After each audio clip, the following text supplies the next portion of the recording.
these are our free agents right now. This is all the guys that we had like the cap to. We had money that dedicated to last year. The Pinnell signs at the end of the season. So Pinnell's also another guy who's a free agent too. I didn't add him to the list because he wasn't as far as a cap hit for the Chiefs last year. But JD, I mean, talk about Noddy, who had an up and down career in Kansas City. This past year is probably his best year. No coincidence that it was his contract year. Tershawn Wharton, who was solid.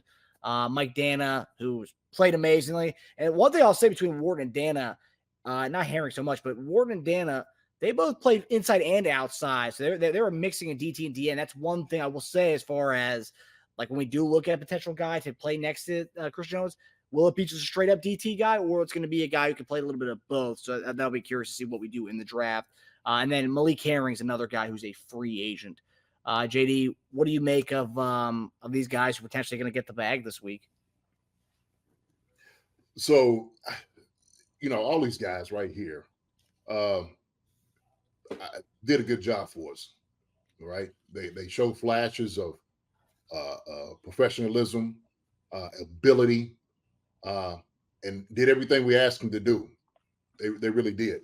And 90, him, getting hurt, which is unfortunate, in this season, he was having his best year.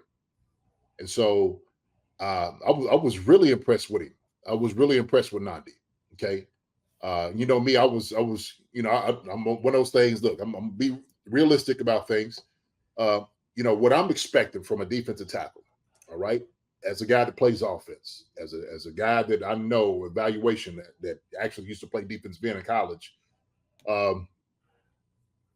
There's certain things I want from defensive tackles and defensive ends. Okay, I just know that. And one of I named it before. I need push, I need speed, I need power. Okay, I need for guys to be able to stop the run, and when the pass game, I need it for you to get pressures, okay, and get sacks. All right. So you could go through the numbers, but Nandi did a decent job for us. Tershawn, he came in and he had some flashes of brilliancy. Because when I was going back over the tape, I'm like, okay, it's Tershawn making that play. Like that's a good job. Now sometimes I would see, because Tershawn is more, like you said, he went inside and outside, more of an undersized defensive tackle, right? But that gives it to his versatility because he can go in and out. But when you come on, the run game and you got bigger guys in front of you, double team, then you got to be able to hunker down. And sometimes he would get, knocked off the ball. But it is because, when you're looking at it, he may not necessarily have the size to deal with those double teams like that on their side against big jokers that are pushing on, especially two of them at one time. So that was a little bit of that he might have struggled with that, but he had flashes of it. Dannon, man, shoot. I love everything that everybody said about Dannon, okay? Not just what he did after on the field, but you could tell how guys felt about him in the locker room. All right, how much of a workhorse. His modesty. Him coming to day every single day with his hard hat and lunch pail, just going to work. And they knew it. You seen everybody giving him his flowers, just talking about him. His disposition, how he carried himself. And so you talking about somebody who was a consummate teammate, all right? So Dana is that guy, okay? So you cheer for a guy like Dana. You do. Every time he came in, he'll make plays. He's chasing guys down. He's that effort guy that you're going to get, right? Same thing. Little undersized, so that was a little bit, kind of knock on him because you try to run straight at him. He's trying to hold, hold an anchor when he can. All right. But teams know, hey, look, if I'm going to go ahead, I'm going to run after him. Let's run straight at this guy, okay? Because he's more of an undersized defensive end. But Dana did a tremendous job for him, man. I hope, however things work out, I don't know how it's going to work out, but I just wish the best, not just for Dannon, but Warrington and Nandi. So we don't know how the future holds for them. Herring. Now, Malik. Correction on Herring. When I made this graphic earlier, he was an exclusive rights free agent. Since then, as of a couple hours ago, he is re-signed to the team. So he's no longer a free agent. So he'll be on the team next year. Say it again. You said so Herring will be on the team next year. He was an exclusive rights free agent. Yeah. They tendered him, and he's back on the squad as of a couple hours ago. Good, Harry. Go ahead, make your money, baby. Good to see you back, brother. Okay, and the little mix of it. All right. Then we talk about Mike Pennell. All right, we're talking about a guy that came in who used to be here with the Chiefs. That to me had a lot of ability. I think he had a lot of push in him, and I wanted to see more from him. Then we started seeing a little bit more of that toward the end of the year. Him starting to get acclimated back into, the swing of things. And I think sometimes you got to know who you are, right? And you can move through this league and just be okay and just kind of say that, hey, I'm just going to get mine.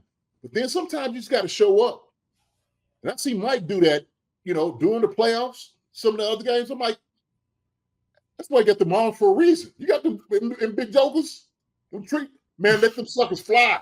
Let them fly, right? And so he was doing that. But that's what I wanted to see out of Mike. And so we'll see. He's another piece that can give just for depth. I like Mike a lot. And so what I seen him at the end of the season is promising, saying this is a guy that probably needs another shot, another chance here with the Chiefs. Okay. So that's my assessment there. That's my assessment. And if I'm looking at this, just D-line wise, okay, 9D Warrington, those guys, and we're talking about caliber guys trying to get up there to where Chris Jones is, right? Chris Jones is. These guys played their part, did a good job. Can we get a guy in the draft that's going to be able to equal or be better than what these guys gave? And I think we can. I do. All right. Yeah. So, and I think Dana's going to get a big contract from some team here. He really showed his value this year in his performance and play with the games when Omenihu was out, when Chris Jones was out. I mean, he stepped up inside and outside. And for about 2 years straight, he's done this. And he was a nice value pick that we got late in the draft a couple years back. So, I mean, he's really played his ass off, and he's going to get paid. And so, congrats to him. Yeah. So my thing is, I hope he does too. Obviously the thing is they try to use the size against him. How good is he against the run? Is he going to be like all the things I talked about? Is he going to be able to anchor? Does he got some lead in his tail, to do what he needs to do? Okay. And we know he's capable. We know that. Yeah. So yeah, definitely. So we're going to go to our guys on the roster. So we kind of hinted at this earlier as to the guys on the roster right now and how we are very thin in a certain position, the D tackle spot.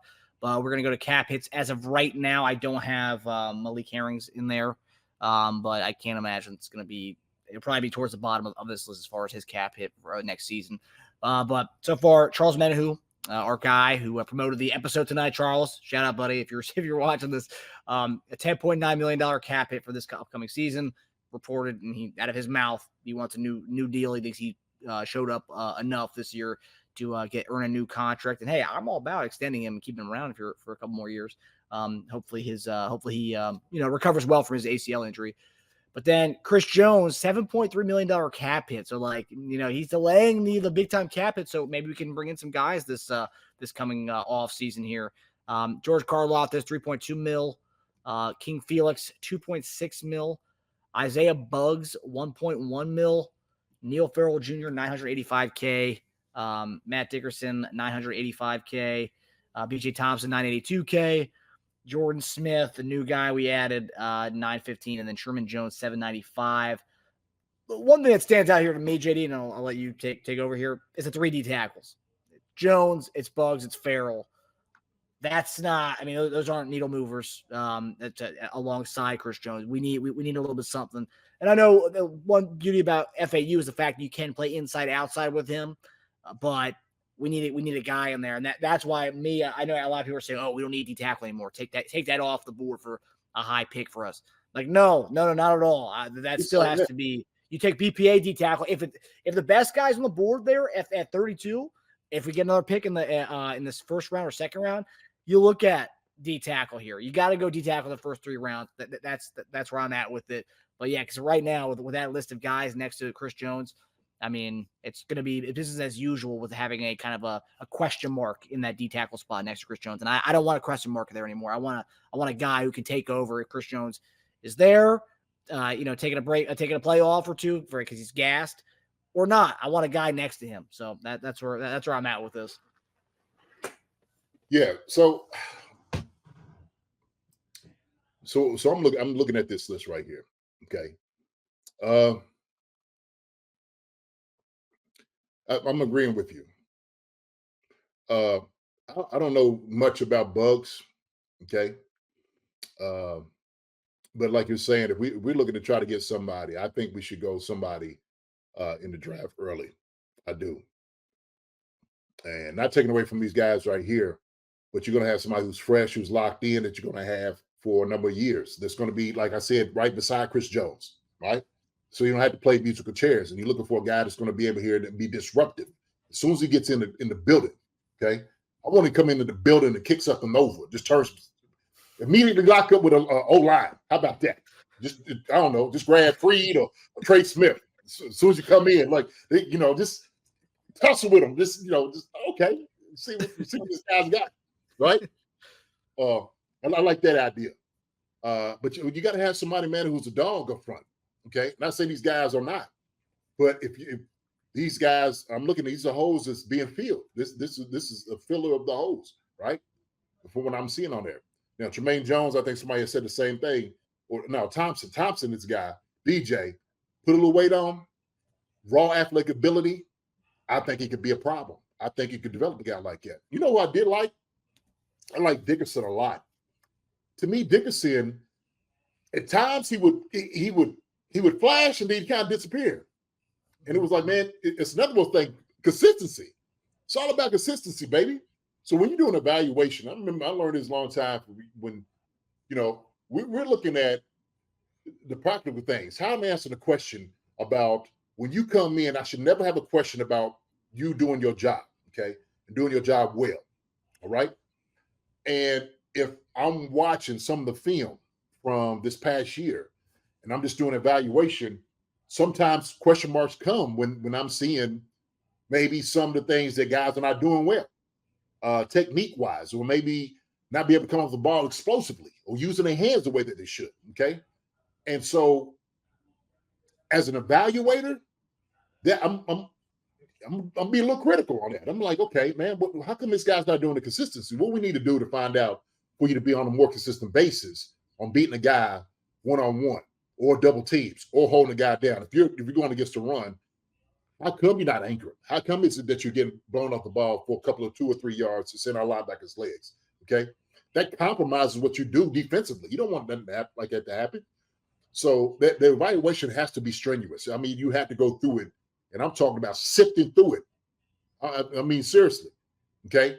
And so every year, you're going to have guys on a team, a lot of defensive ends, a lot of defensive tackles, okay? And it starts dwindling down during training camp and when the cuts start coming in because you start seeing like, okay, I need a guy to start consistently making plays. That's what we need to see.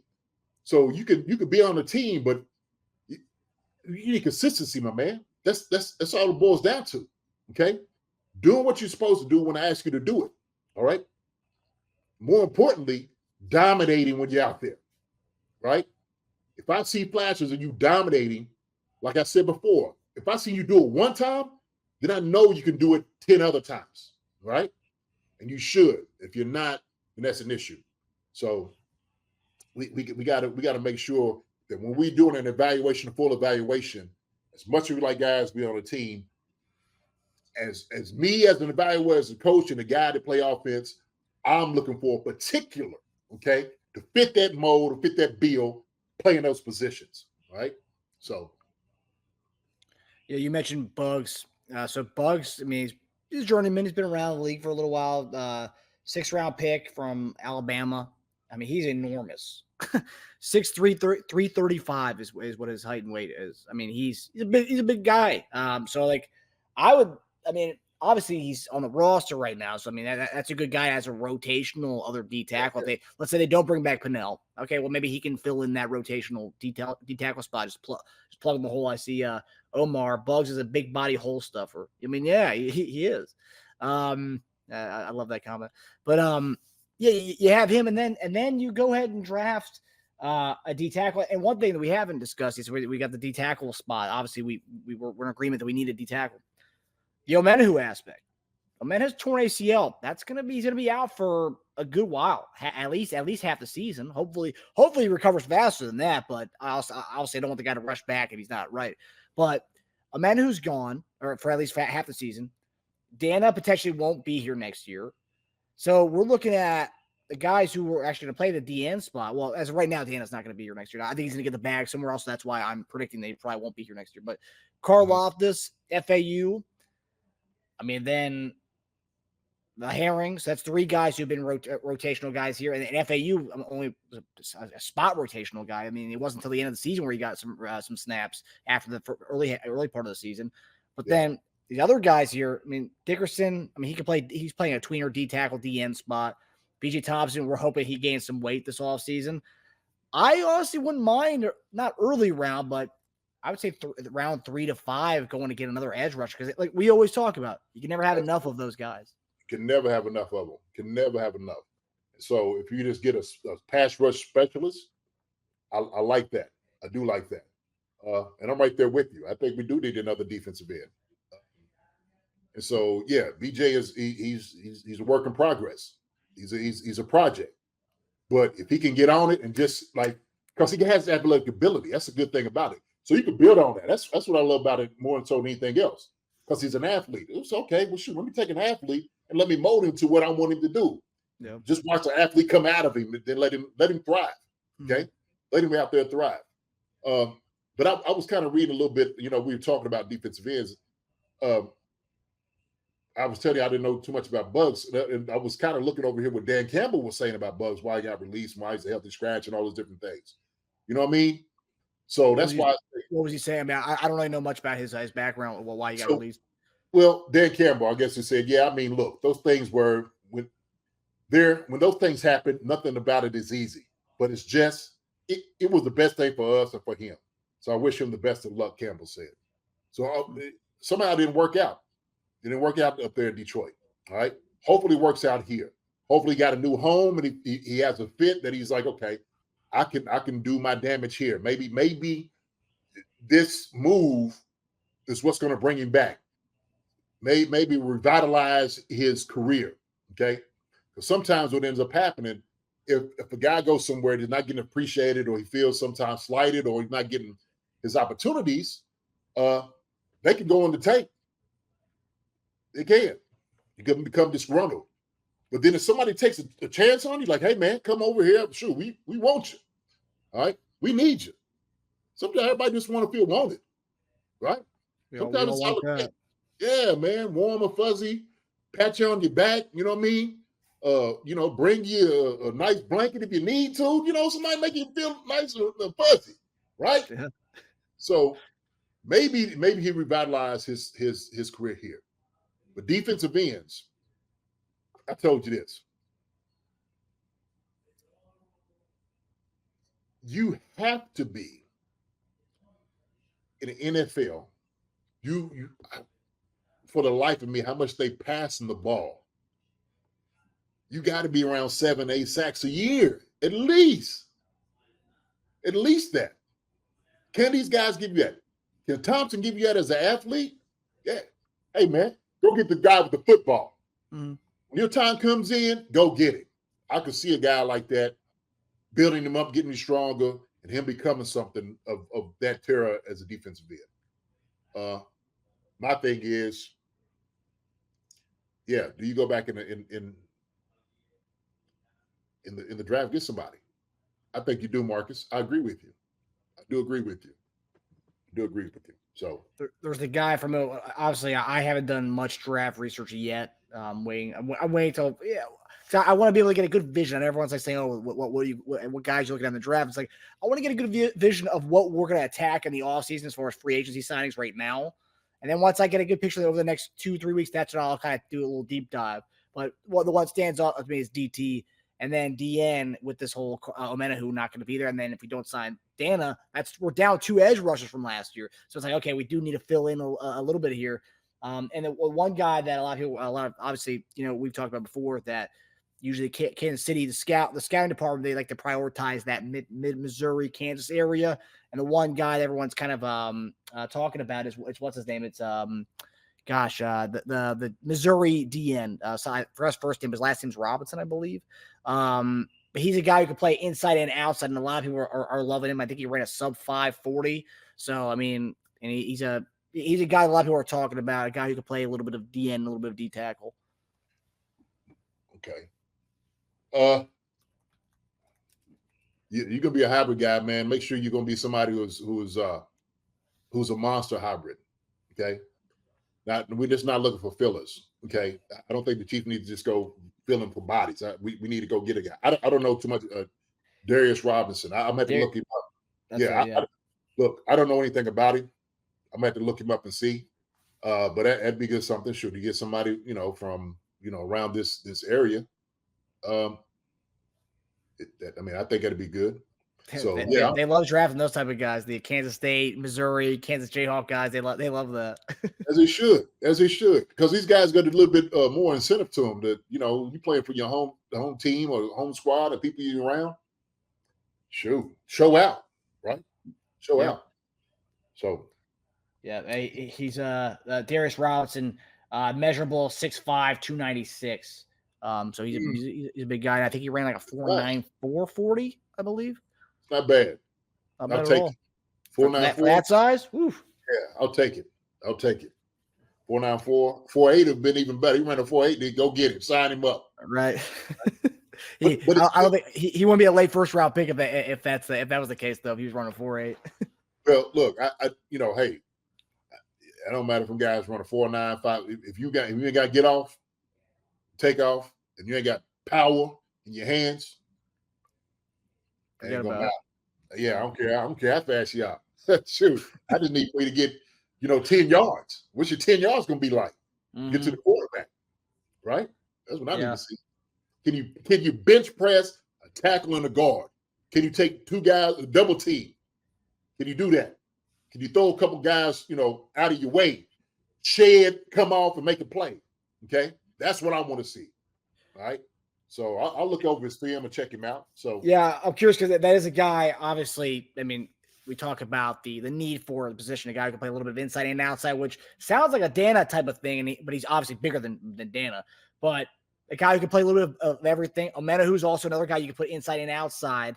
So, and he's not going to be there. And when we're talking about having another guy in our arsenal as far as D tackle wise as well. So, like, he kind of checks off 2 boxes, and we met with him at the combine too. So that's a guy we're obviously interested in. Do you see if we were to kind of go for a DN type, would this be kind of the guy, not this guy in particular, but a guy who can do a little bit of D tackle and DN, not just like a BJ Thompson type, who's just a pass rusher, kind of a guy who can fill in at D tackle and DN, who's done it before? I think you do, because that gives you some versatility.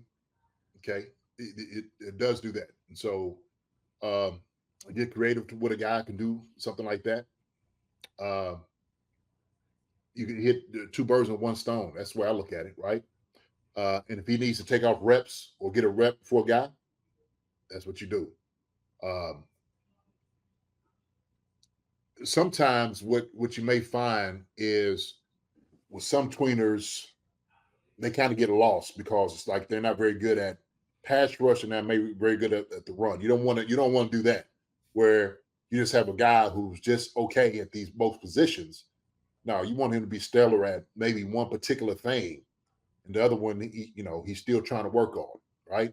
So, and the reason I'm saying that is, well, you put him out defensive end, and then he ain't getting no pressures. He ain't getting no sacks. You just put him out there. Yeah. How good is that? That's a waste of rep. We don't want waste of reps.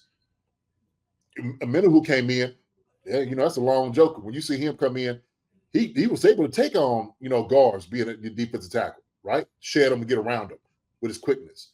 He's able to go out there defensive end, shed get around tackles. So very effective on both ends, right? Just like Chris Jones. And so when you see that, you look for a body type where a guy is, they're longer in stature, long arms, very athletic, really, swiveling the hips and got good hands and just can get around guys. Okay. You want to be able to generate pressure from wherever you are on the defensive line. Doesn't matter. You inside, outside, wherever it is, you got to make sure that's going to be a hard deal dealing with you, right? So that's my thing. I just getting a guy, because look, man, we look, it happens every year. Sometimes the college things don't work out, and guys may not be who you think they are when they get to the NFL. It's the reality, man. Yeah. So you might look good in college against somebody who's going to become an accountant, right? Oh man, he was killing such and such. This sucker's going over here, to be a social worker after his football career is over. How good is he? You know what I'm saying? Yeah. So it's good to evaluate against top-notch talent. Mm-hmm. It really is. And so I want to make sure when I'm watching, like I said, the combine, we watching the film of what you did during the season. You two right here they got to match up.